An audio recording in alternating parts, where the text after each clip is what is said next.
Hello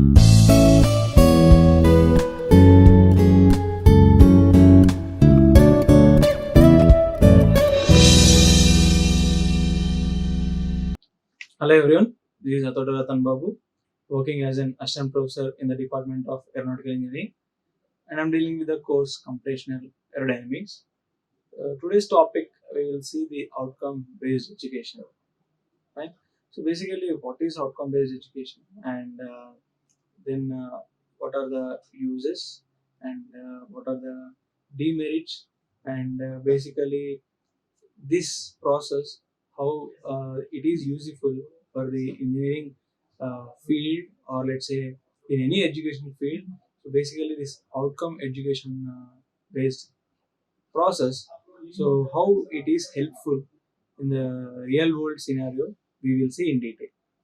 Okay. Yeah, first of all, basically this OBE process, actually it will measure so how much amount of, like, basically the teaching process has been done, and how much learning has done actually. So what we teach and what they learn is measured here actually. So this process will have a series of methods to evaluate the teaching methodologies, and to evaluate the process of learning actually. So there are different methods which are available. So first foremost thing, what we need to see is, like, how much amount of the teaching delivery is done through the teacher, that is to be measured. That is first thing. And next, so how, let's say if you take a student, so how much amount of the learning is being done by the student, and at the end, so how this was useful for his career, or let's say for the future purpose. So those things are also measured.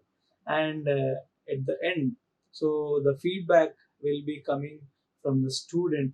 So after he joins a particular company or any other organization, so he sends the input even for the, like, institute or the university.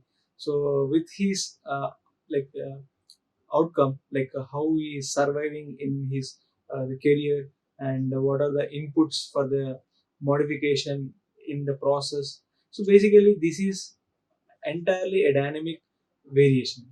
So it's not static. So at each and every year, so basically there will be an updation in the process. It's not a static process. First of all, it's a dynamic process. So you will be a multiple, like you have input and let's say multiple output will be present, but the inputs will be actually given for every academic year by the alumni, by students, or even by the parents. So basically, with the feedback, like the process of the OBE will be changing dynamically from year to year. So let's say you have some course outcomes of, let's say, 4, 5. So that can be changed to, let's say, 6 actually. So or 7. So basically, it depends. So on the feedback what we get. Okay. So at the end, like, let's OBE is methodology as a process which will evaluate the content delivery by the teacher, and how much amount of learning is happened by the student.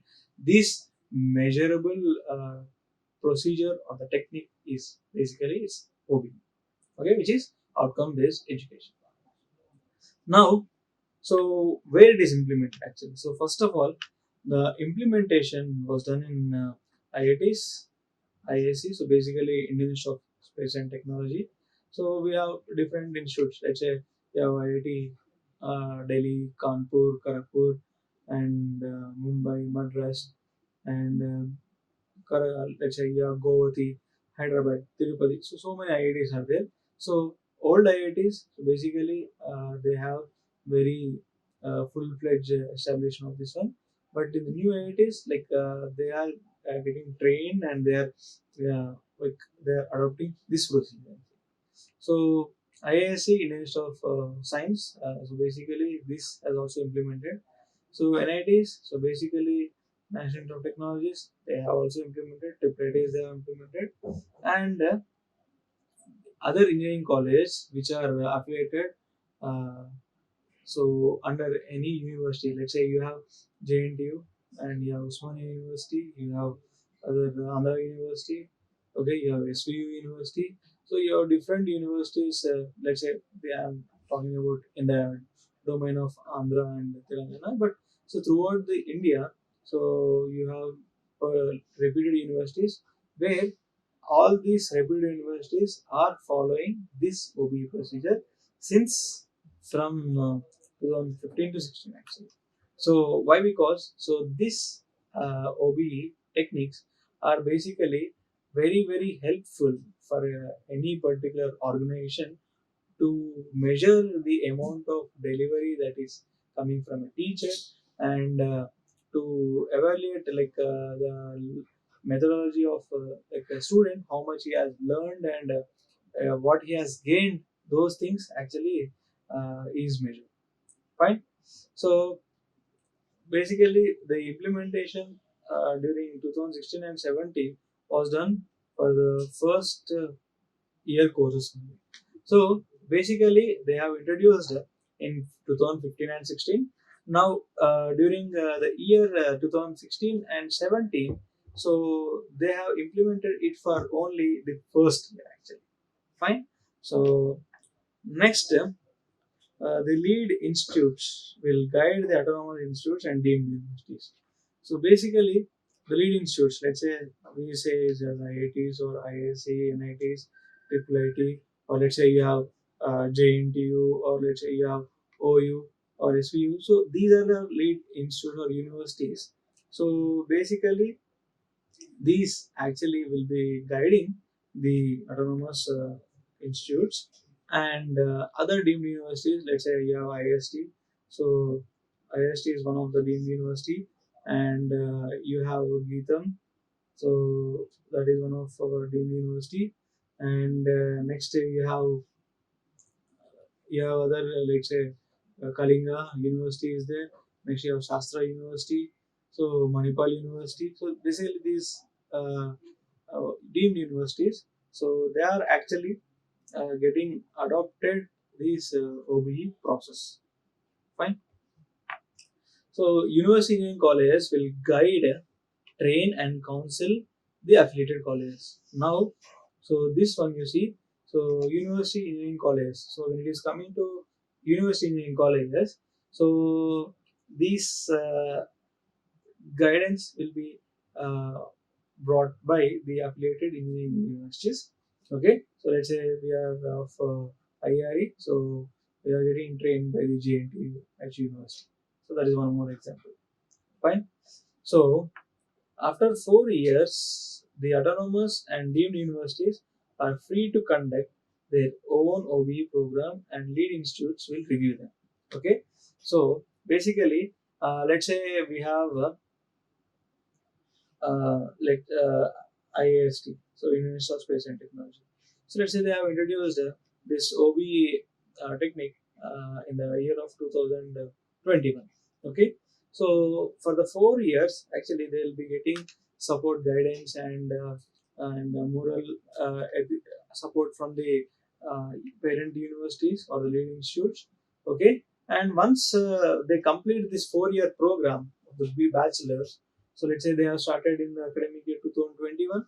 So from the 2021 to 25, okay.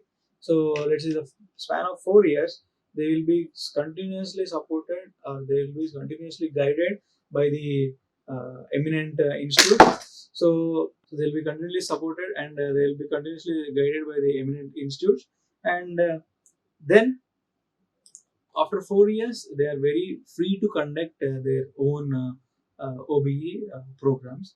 And even though they are conducting their programs very freely, but a review process will be coming by the lead institutes actually. So whoever have trained them. Fine. This is one thing. Next, so yeah, as I told you, so basically it's a OBE is a student-centric learning philosophy and focuses on measuring student performance. So it's a basically a student-centric learning philosophy, and then how much learning has been happened from the student is measured based on his performance. Let's say you have direct assessment, you have indirect assessment actually. So basically the performance evaluation is done in two ways. So one is called the direct, other one is called indirect assessment. So in a direct assessment, like you have the procedure called your entrance examinations, CIE, and other like SWE and CIE. So this will be coming under direct assessment, where in the CIE examination, like you will have the 2.5 units which are covered. Let's say you have five modules. So we will have, let's say, CIE 1 and CIE 2. Okay, so this CI1 will have 2.5 units, so which is to be conducted, okay, by the institute, and other 2.5 units will be conducted for the CI2. Okay, and at the end, so you will have the average of the CIE1 and CIE2. So basically, you will have the average of CIE1 and CIE2, and then you will get marks for the overall CIE. But so in the right assessment, we will have CIE marks and the SW. So here you have in the SW, so semester end examination. So you will be seeing all the 5 units which are coming in this. So in the CIE, so you'll have first half and the second half, and if like you will have the assignments, or let's say you have concept videos or any other aspects, so that will actually come in our indirect assessment. Fine. Now it is in contrast with the traditional education. Okay, with the traditional education. So traditional education is, let's say, you don't have any measuring, like let's say whether we have attained the course objectives or not. So course outcomes or not, that we will evaluate actually. So we'll have for a particular course, let's say we have six course outcomes. So whether the six course outcomes it has achieved properly or not, and whether the student is has achieved his performance or not is measured and is evaluated. Okay, and given feedback to the particular process actually. So how do we correct it? So let's say it is not achieved, so what is the feedback of that one, and what is the correction required, let's say, to correct that objective, or let's say sorry, outcome. So these things will be done. Okay, so it includes many pedagogical models, okay, ideas such as project based learning, working cooperatively, and blocking schedule. So basically, project based learning. So let's say you have project based learning in a sense, you have some course which is related to the fabrication technique, or let's say numerical technique. Let's say our course, computational aerodynamics, so CAT, so is basically coming in the numerical. Okay, so when you come to the numerical technique, so the numerical technique should enhance the realistic world applications, and give the realistic solutions. Okay, and we can do the number of projects using these numerical simulations, and validate with them the experimental simulations or the experimental data. So, and working cooperatively, working cooperatively in the sense, let's say you have some interconnection between one particular course with the other particular course. So, where let's say you have the fluid mechanics. So the fluid mechanics is the basic for the aerodynamics, and aerodynamics is based for the high speed aerodynamics, and high speed aerodynamics is based for the computational aerodynamics. So basically, when we give this, okay, let's say when we write this course outcomes, so we will take care of the prerequisites of the fluid mechanics, and let's say aerodynamics and high speed aerodynamics, and then we'll model the course. Okay, and so we will see that whatever they have learned in the prerequisites, of aerodynamics and fluid mechanics and high-speed aerodynamics, so are modeled numerically using the algorithms we will be modeling in the CAD. Okay, and block schedule. Fine. So it does not specify a particular way of teaching. Fine. So basically, you if I have a teacher, so it will not specify that you have to teach in this way. Let's say you have to model in this way. So you have n number of ways of teaching. Let's say you we have a 50-hour let's say sorry 50-minute class or 55-minute class. So in that, so you interact with the students, let's say for 10 minutes or let's say 5 minutes. So with the questions so of what you have taught in the previous session, and at the end of the session you can evaluate so how much they have learned by asking them some random questions.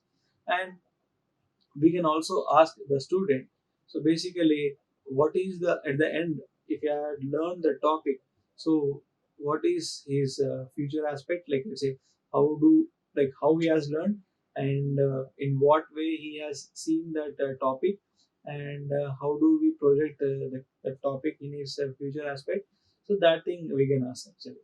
Okay, so in that way, so the learning skills of the student will enhance. And when we ask like this thing should be there, let's say if you are if a teacher is conducting a class of 50 or 55 minutes without asking any questions to the students, or let's say without interacting with students, like if he is keeping on teaching on the board, or let's say you have the the PPT. So if we go on like that, so there is nothing how much you have taught and how much he has learned. Let's say you have taught some X amount, so X amount you have taught, and if it is like X by 4 amount is going for the students, so it's not that okay variable actually. So when you're teaching that X amount, so entire X amount, if it is learned by student, it's 100% success from the student and the student and the teacher actually. So in the OB process, the student and teacher, so both are a team actually. So if one goes down, the other also will go down actually. So basically, the efforts from the teacher, whatever the teaching tools are there, methodologies are there, for a particular course, basically involves the learning of student, like how we will be learning, and the skills to and the skills enhancement of student to learn that particular topic or a course will be actually modeled. Fine. Now, so basically here you can see outcome. So it is a system which leads to outcome based curriculum. So you have the curriculum and outcome based learning OBL, and outcome based assessment and evaluation actually. So basically, so this system actually has led for this curriculum design, and so basically OBE based learning. So as we have seen, different learning methodologies and different teaching techniques. So these things will come into picture. Fine.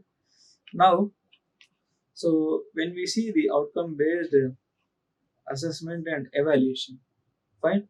So outcome based assessment and evaluation. So in the assessment, we will first of all see whether the particular course outcome. Sorry, this is for evaluation. In assessment, we will see. So whatever the amount of X delivered, so how much amount is being grasped by the student, and that evaluation whether the course outcome has attained or not. So particularly the feedback from the student and the feedback from the other alumni will be also seen. Right? So the key constituencies of OB. So here graduate attributes, vision, mission, PEOs, program education object, POs, program outcomes, course objectives, and course outcomes. So basically these are the key parameters for graduate attributes and vision. So basically, vision it's like after 4 years, or let's say after 5 years, after 10 years. For example, like I have like where will I see myself after 4 years or 5 years, or where will I see the institute after 4 years or 5 years? Okay, that is nothing but your vision actually. So the mission is nothing but, so you have some particular target of, let's say, within 2 years or 3 years. So we need to do this, we need to do that, or let's say we need to achieve this curriculum, or let's say this objective or that one. So within 3 years, whether we have achieved or not will be seen using the mission actually. Okay, that is one thing.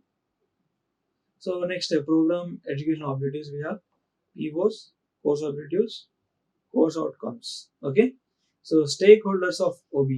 So as I told you, so the faculty, or let's say we say, and teachers, or let's say professors, the faculty, if you say, so in terms of teachers it will be there, like you have professors will be there, but everyone will come in the faculty, students, and parents. Next, industry. So here you can see we have the industry. So here for the industry, uh, what the role we have is, so let's say we have the process of designing the curriculum. Okay, so for the process of designing curriculum, so we have the group of members, which is called BOS, Board of Study Members. Okay, so there, when we are designing any curriculum, so we will actually see the OBC, outcome based curriculum actually. So whenever we see design a curriculum, so we will see the OBC actually. Now, so these actually industrial persons will be the key role or the key persons where they will give us, so what should be the particular idea, or let's say what should be the implementation, or what should be the one way, or let's say other way process to see that the outcomes are achieved. And let's say we have industry revolutions, let's say 1.0, let's say 2.0, 3.0, 4.0, let's say we have 5.0. So why we are taking the industry input is, so when we are teaching the skills, okay, let's say now we have Newton's first law, second law, third law. So even the generations have changed, 21st century, like 20th century, 18th century, 19th century. So what is happening actually? So as the century is changing, the laws are not changing, but their application towards the industry are changing actually. Okay, so Newton's first law, second law, third law, let's say for every action there is equal and opposite reaction. So with that law, so industry eminent persons and scholars, they have modeled the rocket actually. Okay, so people have seen from second law of momentum. Okay, so where you have rate of change of momentum, which is force, so they have used for the designing of any automobiles, or let's say you have these aspects. Okay, so these things. So basically, we have the principles.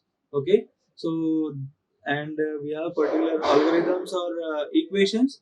So how these are actually very helpful or beneficiary to see uh, for the change in revolution of the industrial manufacturing from one century to other century, and what are the adaptive techniques that are coming, and how come like we achieve the targets.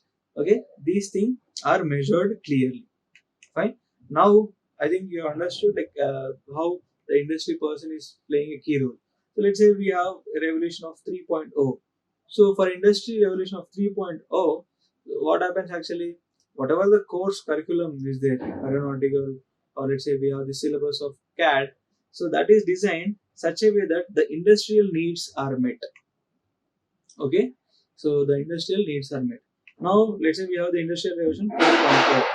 So in the 4.0, in between 3.0 and 4.0, there will be n number of changes that will happen actually. So we have, initially we don't have any sensors.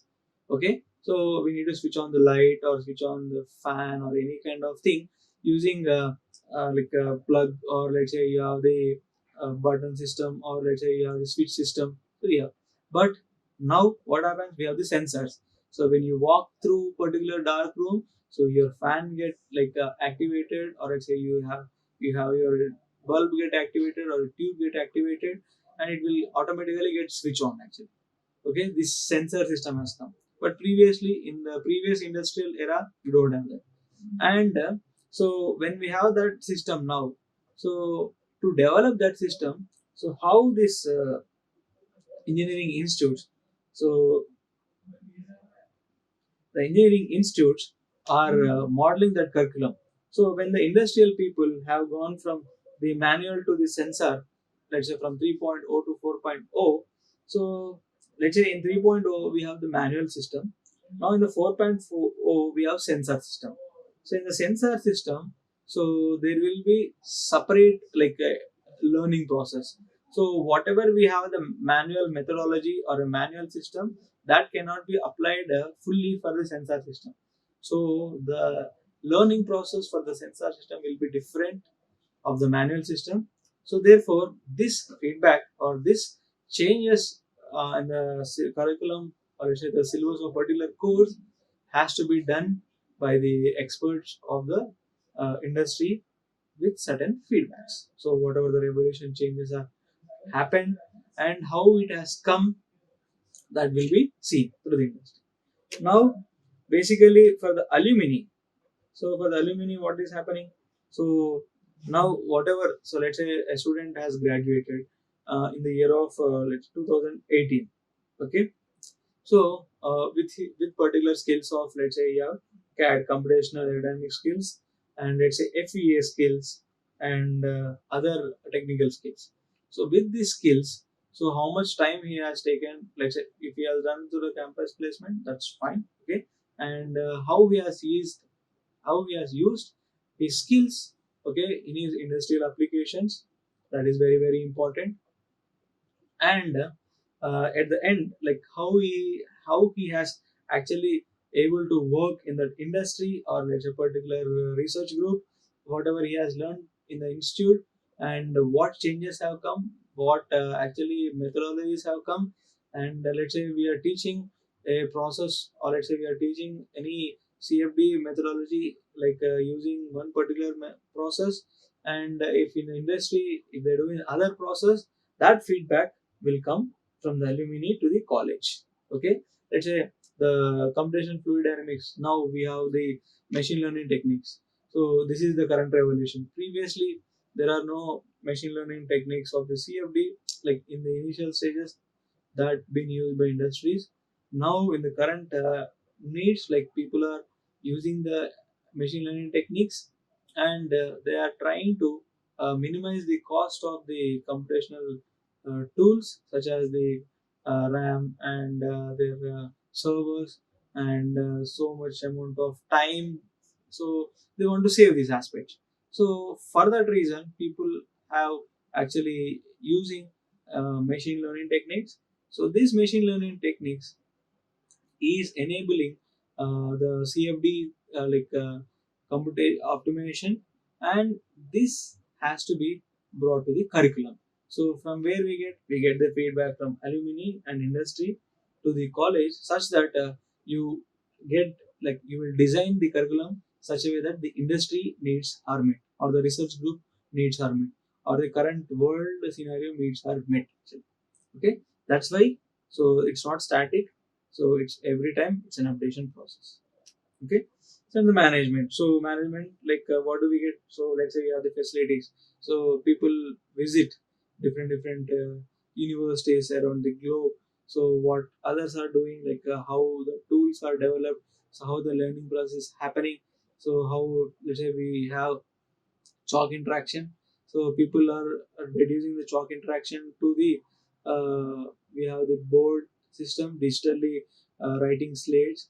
And so basically this thing has been developed from the previous era. So previously, like in the olden days, we have the board and chalk system. Now we have this digital slates where you can write, and you can show the students. Okay, so this thing happening. Fine. So is this thing is being adapted by management, and this feedback is being done like by visiting other particular institutes or not, is seen. Fine. Okay. So coming to the approaches, so there are two broad approaches to the OBE.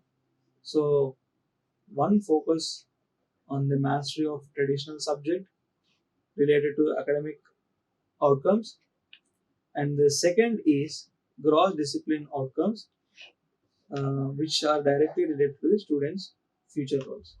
So the first one you can see focus on mastery of traditional subject related to the academic outcome. So mastery subject in sense, let's say we have aeronautical course. For the aeronautical course, let's say we have the fluid mechanics and the strength of materials, and let's say we have aerodynamics, and we have next structures. Next we have propulsion. Next we have flight mechanics. We have engineering mechanics. So these are very very important core and mastery subjects. So how do we design that to relate the academic outcomes and such that the industrial needs are met or not? We'll see actually. That is one thing. And the other thing, so second is the cross discipline outcomes. So basically, if you are teaching some aspect, the student should be able to solve the problems and independently, and they work cooperatively actually. So which are related to the future roles also. When a student gets joined in any organization, so what do we have? So he will be actually seeing the work independent culture, like any organization people will be saying that he can independently work, and as well as he can cooperatively work with the organization. Okay, so when a particular task is given, so if he is able to complete within time the task independently is well and good. And if the same particular task is given such that he will communicate, or let's say he will be coping up with the students, or let's say with the directors, or let's say research groups, and then solve that particular problem with all the particular branches of that domain and get that work done. So he is the master. So this is one kind of example. Fine. Now, so the advantages of OP. So basically, what are the advantages? The learner will know exactly what to be expected from the course. So let's say I want to learn any course, machine learning or artificial intelligence, or let's say I want to learn C++ or a programming course, or let's say Python course, or let's say we have the DVMS, or let's say we have fluid mechanics, structures, propulsion. So many courses are there. Let's say if I learn that course, I should like OB will actually give me so what that course will enhance, like what that course will teach me, and how much knowledge I will gain, and what expectations that I can get from that course I can see clearly actually. Okay, fine. So requires that international best practices be incorporated in design. Fine. So here it requires the international best practices be incorporated in the design. Fine. So assesses graduates in knowledge, skill, attributes to be industry ready. So this is very very key point. Okay. So the assessment is done such a way that whoever gets passed out from particular institute, so how much amount of knowledge he has gained, the skill. So basically, skill is a type of entity where you are good at this thing, you are good at something, like you are good at this thing, so you are a masterpiece of that particular entity is of skill. Okay, so that skill, okay, so how it has been used for the industrial problems when he has joined particular industry, how he is using that to meet the industrial needs or not, it is seen. Okay, so balances various components of the curriculum, knowledge and skill. So basically, its knowledge is nothing but it's of let's say you have some course called IPR. So that course will give us the fundamental rights of patent and let's say product development, and let's say you are doing something. So that's of one course. Let's say you are having a masterpiece in structures and dimension this thing, and if you're developing the course, that is one technical aspect. So when you are basically creating one product, or let's say one prototype, when you are going to release in the market, so what things that you need to know, that will be taught using the IPR. And so to create that product using some methodologies, some concepts, or some fabrication techniques is taught by the skill techniques. Fine. Next, focuses on the objective and outcomes of the program.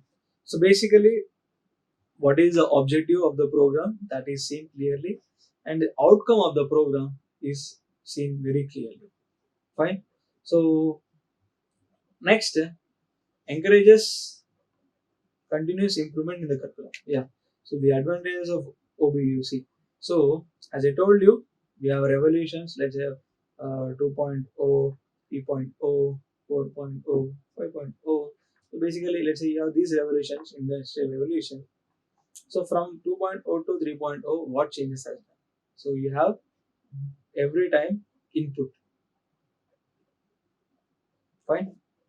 And from 3.0 to 4.0, so what changes have come? You have the input here, and 4.0 to 5.0. So you have input here. From where you will get? From industry, and from the alumni. Okay. So from this, like you will have this your interaction. Fine. So when we get the feedback, so what happens actually?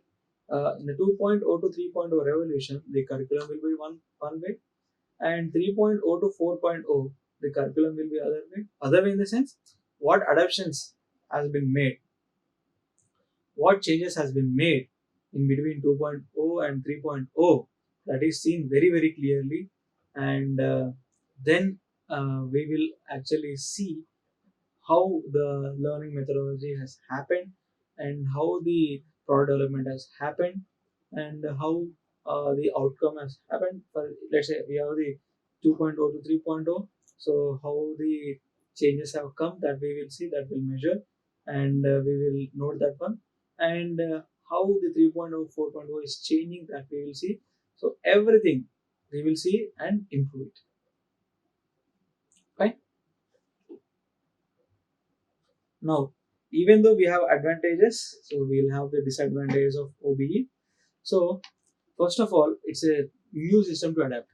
So, it's a very lengthy, long process. So, let's say for 4 years, if you adapt, let's say as I told, so 2015 and 16 academic year, you will be not able to know how much has happened, like till 2020 to 21 academic year, let's say. Okay, so it's a long way process. Fine. So here, since as I told you, so basically the new system to adapt, or let's say the student and faculty, so it's a one teach, it's what we teach and what they learn actually. So it's simple thing, it's what we teach and what they learn. So the teaching measure techniques and the learning measure techniques is being done. So it's a long way process, and it's a new system to adapt. So that is one of the disadvantage. Requires all material to be written, which requires major time and resource investment. Fine. So here, what is happening actually?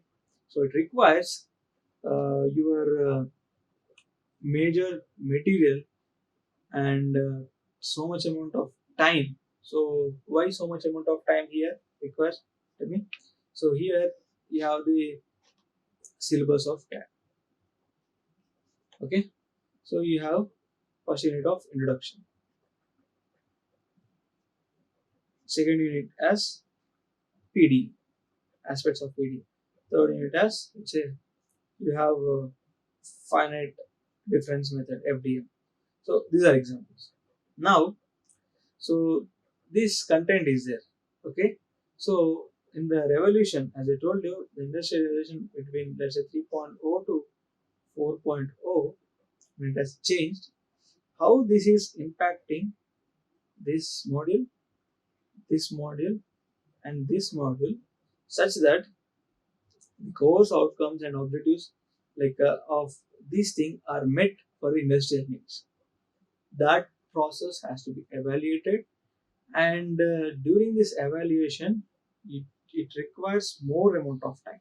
That's why, so it is given that for the evaluation we require more of time, and to rewrite this thing, the PD or FDM, so it requires more amount of time. So that's why, so the resource investment is very high for the OB. So that is one of the disadvantage, and requires high level of sophistication and for the process of evaluation assessment. Okay, so basically what is happening actually, so when we do these processes, the evaluation and the assessment should be very high end. Fine. So it's not like, so we have CO1, CO2,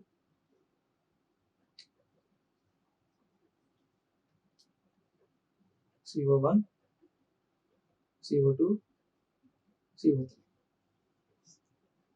So CO1, CO2, CO3.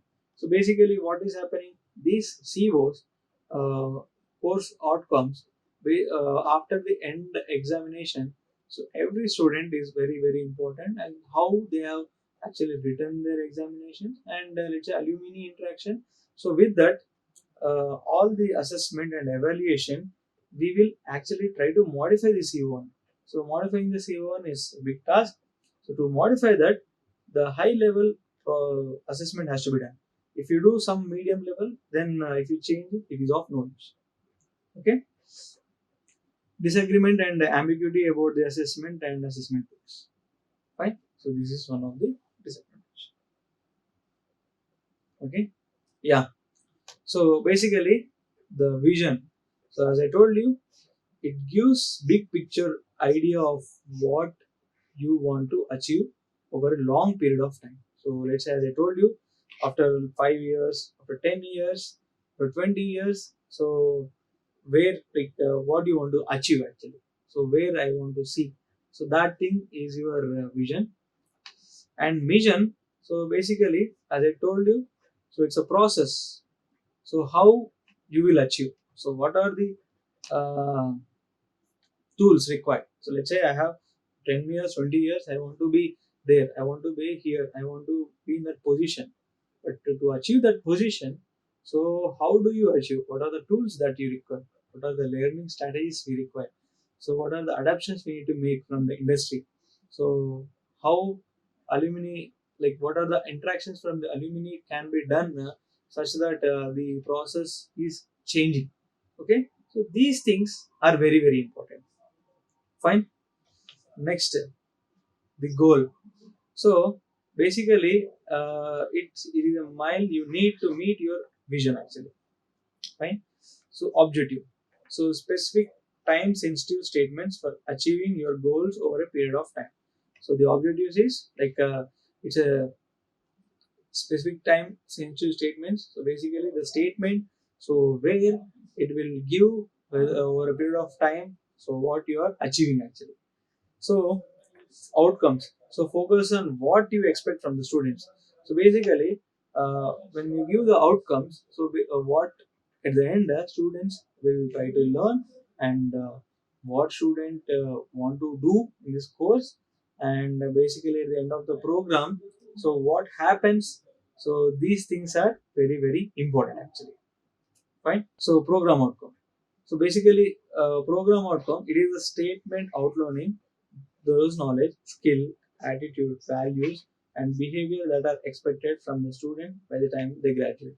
So let's say we have one program, aeronautical engineering program, like a computer science program.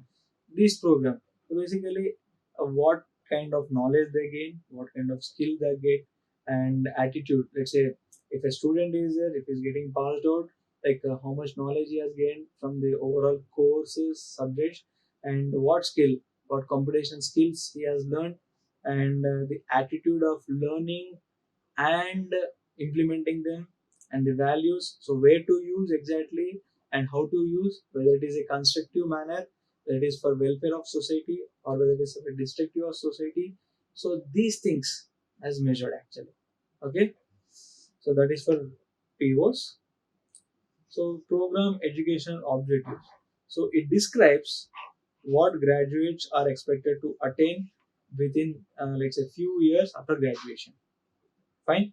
So basically, it will describe what graduates are expected so to attain after the graduation. So before joining, like you will see the POs, and basically you will see like how to be done, like to attain that goals. Okay. So Bloom's taxonomy. So basically, when we are designing the course outcomes, so the keywords for the CO are very very important.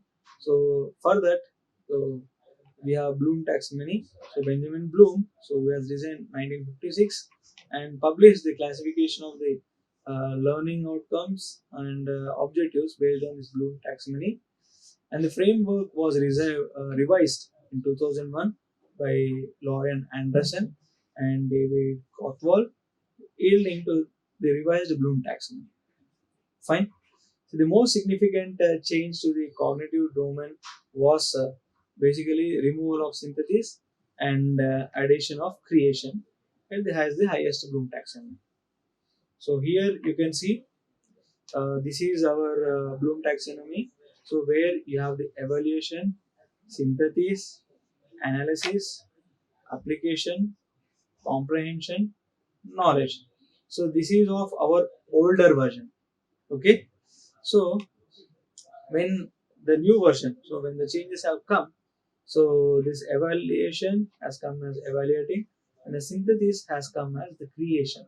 So this is the low level. Remembering and understanding is another low level. So applying analysis. So an engineering graduate so is expected to go for applying and analysis actually. So for whereas for the MTech like PG graduates, so they'll be going for the creating and evaluating.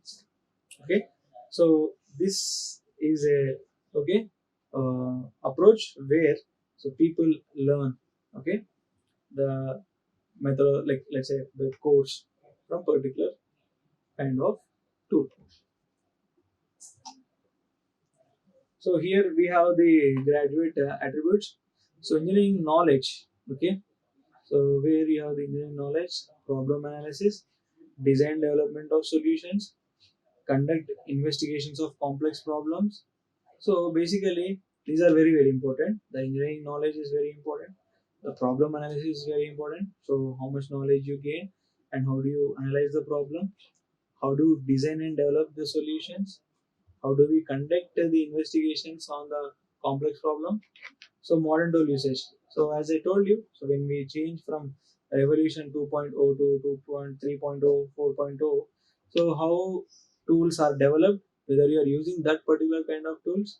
An example, so let's say we have iPhone 15 Pro Max and we have Nokia 1100. So which one we'll be using actually? So any guy, if you suggest, like let's say if it was available cost, like people will go for this one to have the modern tool usage, to have the GPS, to have the proper security, to have data protection, to have everything. We go this actually. So now we have digital payments such as Phone Pay, GPay, and everything like you have in this. But if you take 1100, so you don't have anything. So you don't have any Android system. Like you have only the manual technique. So this is one way of the modern technology. The engineer and society, environment and sustainability, the ethics, individual and teamwork, communication, project management and finance, lifelong learning. So these are our key issues and key and graduate attributes that one engineer has to know about all these aspects. Fine. So for this particular course, let's say if we come at the end, so the course outcomes of the computational dynamics is summarize the concepts of computational fluid dynamics and its application in industrial needs as a tool for the fluid analysis.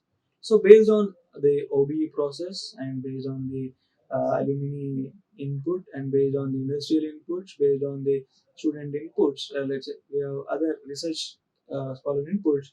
So we have like modeled the computational aerodynamics course outcomes. So here you can see to summarize the concepts of computational fluid dynamics and applications in industries as the tool for fluid analysis. So this is one of our course outcome.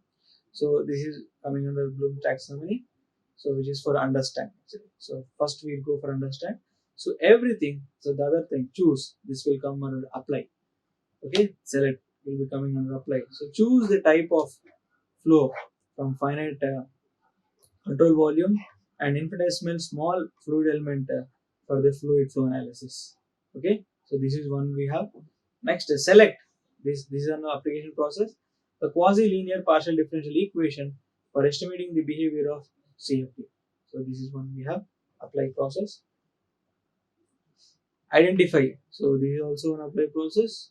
CFD techniques for relevant partial differential equations for getting analytical solutions for the fluid flow problems.